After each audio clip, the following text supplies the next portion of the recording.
আল্লাহর নবীর 650 সাহাবা ছিল। কত সাহাবা জোরে বলুন? 650 সাহাবা ছিল আল্লাহর নবী। সব থেকে সাহাবাদের ভিতরে মার বেশি কি ছিলেন? যে সাহাবাটার নাম হলো হযরত বিলাল। কি নাম জোরে বলুন? বিলাল সব থেকে মার খেয়েছিলেন। ওই বিলালের ওপর এত অত্যাচার করা হয়েছিল, কাফির বিবান্না বিলালকে মরুভূমির প্রান্তে নিয়ে গেলেন, গরম বালিতে উলঙ্গ করে দিলেন, দুই পায়ে দুটো আপনার পাথর বেঁধে দিলেন, উট বেঁধে দিলেন, বুকের উপর দিয়ে আপনার পাথর চাপিয়ে দিলেন, মুখের ভিতর দিয়ে জিহ্বাকে টেনে বের করা হলো। বের করার পরে হযরত বিলালের জিহ্বার ভিতরে প্যারা ঘেনে দেওয়া হলো, যেন ওই বিলাল যেন আল্লাহর নাম জানে না নিতে পারে।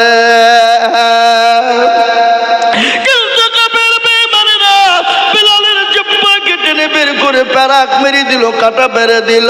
তারপর মুখের কাছ থেকে আওয়াজ চলে আসে, আহাদ আহাদ আহাদ আহাদ, আল্লাহ এক, আল্লাহ এক, আল্লাহ ছাড়া কাউকে মানি না, আল্লাহ ছাড়া কারো কাছে মাথা নত করি না, আল্লাহ ছাড়া কাউকে চিনি না।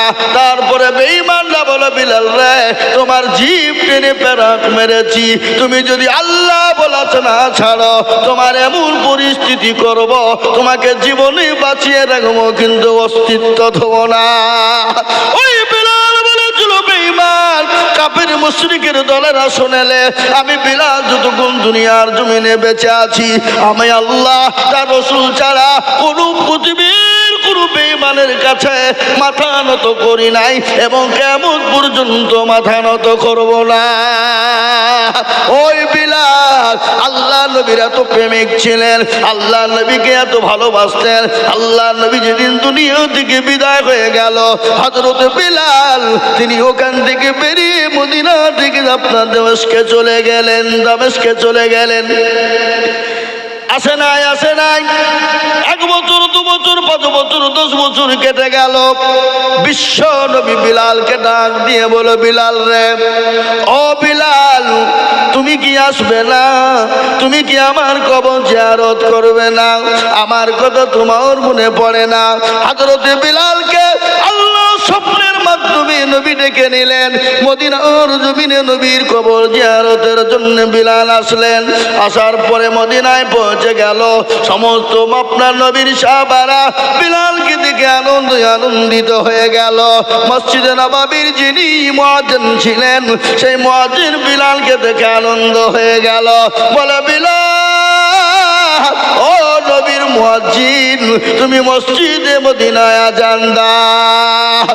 আবু বকর বললে আজান দাও, ওমর বলে আজান দাও, হযরত আলী বললেন আজান দাও, হযরত উসমান গনি রাদিয়াল্লাহু তাআলা আনহু বললেন আজান দাও। কিন্তু হযরত বিলাল বলে, না না, আজান দিব না। আমি কাকে আজান দিব? আমি কাকে আজান শোনাবো? যে আজান শুনে যে আমার নবী মসজিদে নববীতে নামাজ পড়তে আসতেন, ইমামতি করতে আসতেন, আজকে আমার নবী নাই, আমার আজান শুনে কে নামাজ পড়ার জন্য মসজিদে আসবে?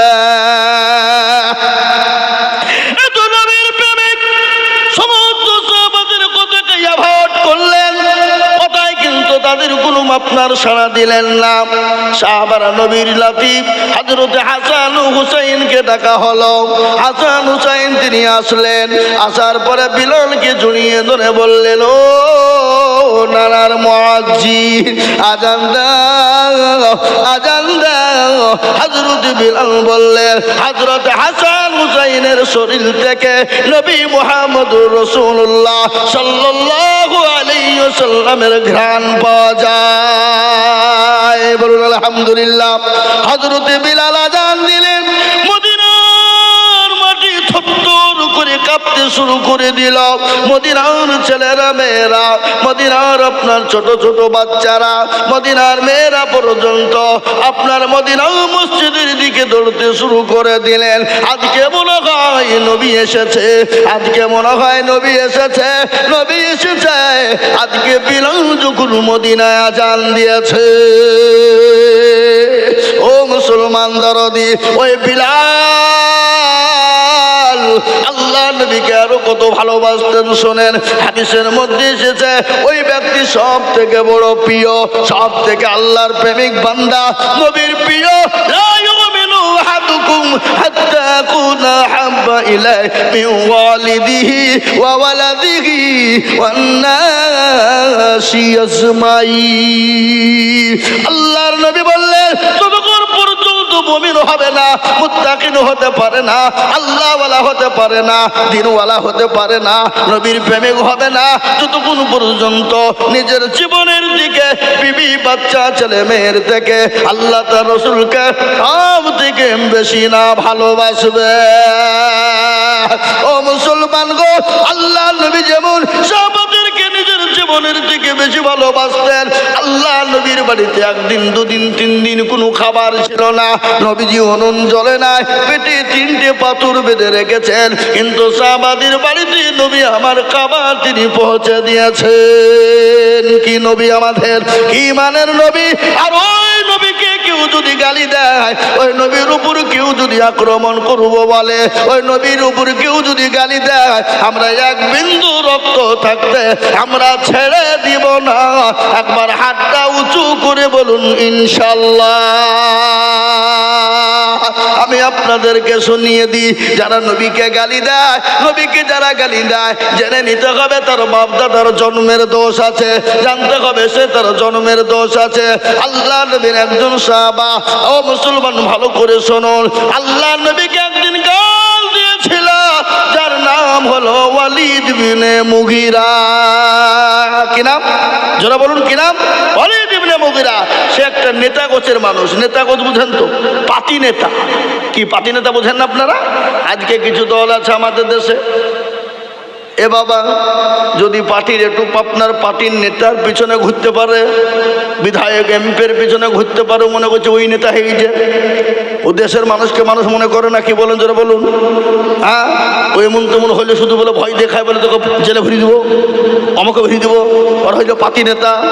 এ বাবা 2 দিন 4 দিন 5 দিন 1 বছর, তারপরে তার অস্তিত্ব খুঁজে পাওয়া যায় না। জোরে বলুন ঠিক না? আপনাদের দিকে সব নাই নাকি? আচ্ছা, পাতি নেতা বলে বাবা, ওদেরকে পাতি নেতা বলা হয়। ওরা আসবে? জীবনও আসবে না। আগো মা বোনেরা, তোমরা একটু সামনের দিকে আগে এসো না মা, জায়গা হচ্ছে না, বহু জায়গা, সামনের দিকে আগে এসো, জীবনও শুনবে না নাকি? রাজা তার মন্ত্রীদেরকে বলছে, রাজা মশাই বলছে, এই মন্ত্রী আমাকে টাটকা মিথ্যে কথা যে শোনাবে তাকে পুরস্কার দেবো। তো এক একজনে এক এক রকমের কথা বলে। তো আর একজন এসে বলছে, হুজুর জাহাপানা কি আর বুঝবো, দেখলাম একটা জায়গাতে 10টা মেয়ে বসে আছে। কটা? 10টা। তো চুপচাপ মুখে কুলুপ দিয়ে বসে আছে, কেউ কারোর সাথে কথা বলছে না। তো রাজা বলছে যে পাকা টাটকা মিথ্যে কথা, মেয়ে জেলে বসে থাকবার গল্প করবে না তাই হয়? এ বাবা, তো এখানে মা বোনেরা জালসা শোনা বাদ দিয়ে গল্প করছে, শুনতে পাচ্ছি আমি, মাইকের আওয়াজ আসছে এখানে। মা বোন একটু গল্প করো না, সামনের দিকে একটু জায়গা দাও, সকলকে বসতে দাও, বসতে দাও মা, বক্তব্য তোমাদের হবে ইনশাল্লাহ। যার নাম কি বললাম, ওয়ালিদ ইবনে মুগিরা, পাতি নেতা। আল্লাহ নবীকে, বিশ্ব নবীকে গালি দিয়েছিলেন। সাহাবাদের চোখ মোটা হয়ে গেল। নবীকে সাহাবাদের সামনে যদি কেউ গালি দিত, ও মুসলমান, তার গর্দন পর্যন্ত উড়িয়ে দিত। সাহাবারা বলেন ঠিক কিনা? নবীকে কত ভালোবাসতেন, আল্লাহ নবীকে এত গালি ভালোবাসতেন সাহাবারা, নিজের জীবনের দিকেও বেশি ভালোবাসতেন। একদল আল্লাহ নবীকে যে গালি দিলেন ওয়ালিদ ইবনে মুগিরা, বিশ্ব নবীর সাহাবারা বললেন, নবী গো আপনি হুকুম দিন তার গর্দনটা উড়িয়ে দিই গো নবী। এত দয়ার নবী, মায়ার নবী, বিশ্ব নবী, বদল আছে না? আল্লাহর নবী, মায়ার নবী গো আপনি নবী আমার জীবনের জীবন।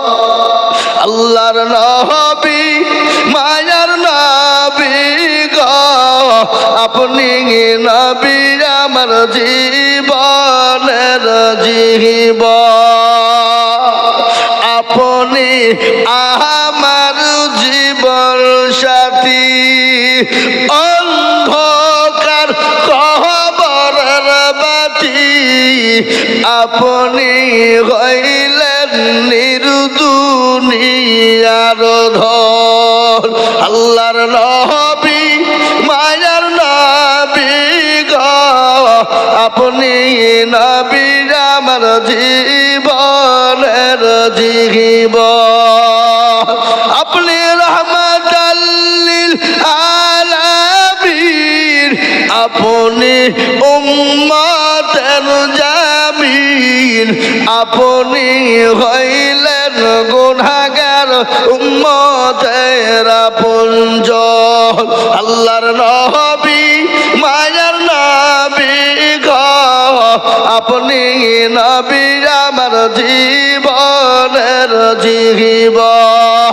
দেখিয়া আপনার মজেজা ভাগ্যবতী হইলেন খাদিজা, সৌভাগ্য দিলেন জীবন যৌবন। আল্লাহর নবী মায়ার নবী গো, আপনি আমার জীবনের জীবন।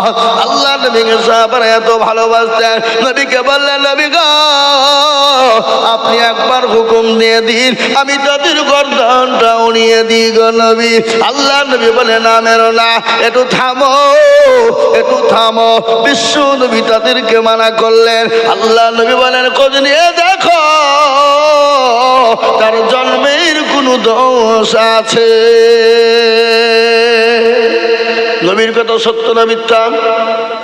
জোরে বলুন কতটা? 100 কেউ যদি তিল পরিমাণ যদি সন্দেহ করে, সে মুসলমান থাকতে পারে না, সে মুসলমান হতে পারে না। সমস্ত মক্কা মদিনার ঘোষণা হয়ে গেল,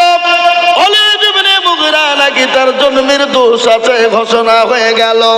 পাতি নেতা তিনি আর বাড়ি থেকে বেরোতে পারে না, যদিও বাড়ায় দেশের ছেলে মেয়ে বিদ্যা থেকে নিয়ে সবাই বলে ওয়ালিদ তুমি নাকি তোমার জন্মের দোষ আছে, তোমার নাকি জন্মের দোষ আছে।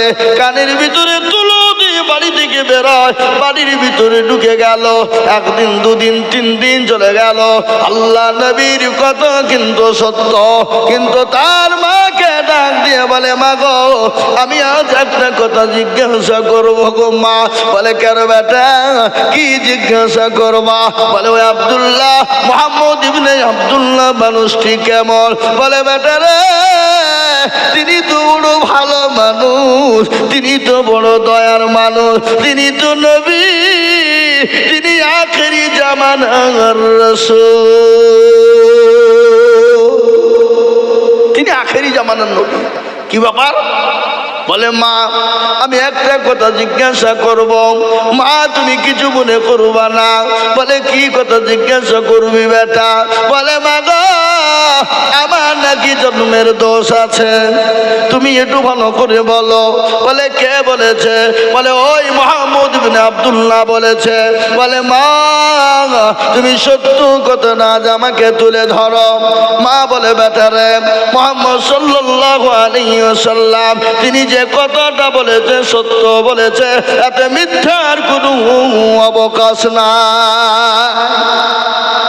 কিরকম? বলে বাবা আমি একদিন ঘরের ভিতরে বসা, তোর চাচা আসলো, ঝিম ঝিম ঝিম ঝিম করে পানি বর্ষণ হচ্ছিল। সেই সময় তোর চাচা আমার সঙ্গে জবরদস্তি মিলন করেছিল, তার জন্যে উরুজাতক সন্তান তুই হয়েছিলি।